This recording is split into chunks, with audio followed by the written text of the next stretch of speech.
Pourquoi les gros contrats SaaS ralentissent la croissance? Reste avec moi. En 3 minutes, on va suivre Maya, analyste junior, qui découvre pourquoi ces gros accords peuvent freiner les entreprises.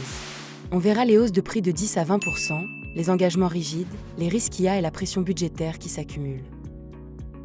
Maya regarde le tableau de bord de son service.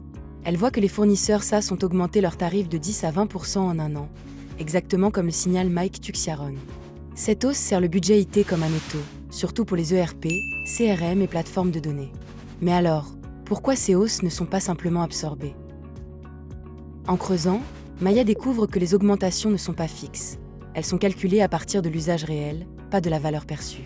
Le contrat promet une tarification basée sur la valeur, mais le compteur d'usage tourne à l'infini, créant un déséquilibre entre ce qu'on paie et ce qu'on obtient.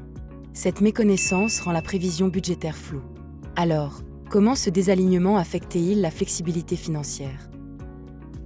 Maya réalise que chaque gros contrat SaaS s'étire sur plusieurs années, verrouillant des dépenses chaque trimestre. Cette rigidité empêche l'entreprise de réagir rapidement aux changements de marché ou aux nouvelles technologies. Le poids d'un engagement long devient une chaîne qui limite les investissements ailleurs. Mais alors, quels nouveaux risques cela expose-t-il?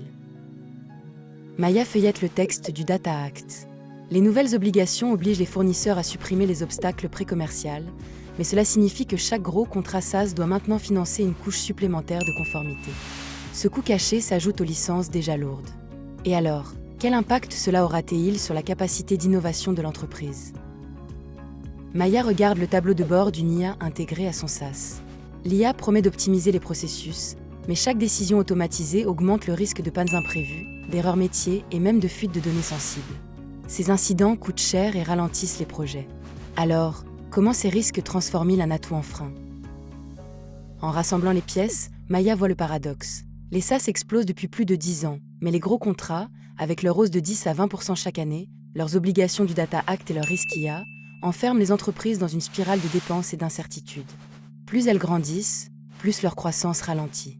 Et si la solution était de repenser la taille des engagements?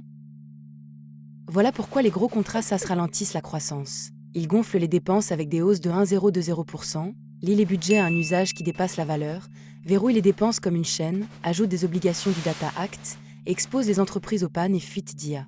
En bref, chaque engagement lourd transforme un atout en frein. Voilà toute l'histoire, d'un seul regard. Maintenant, tu sais, dessine-moi le monde.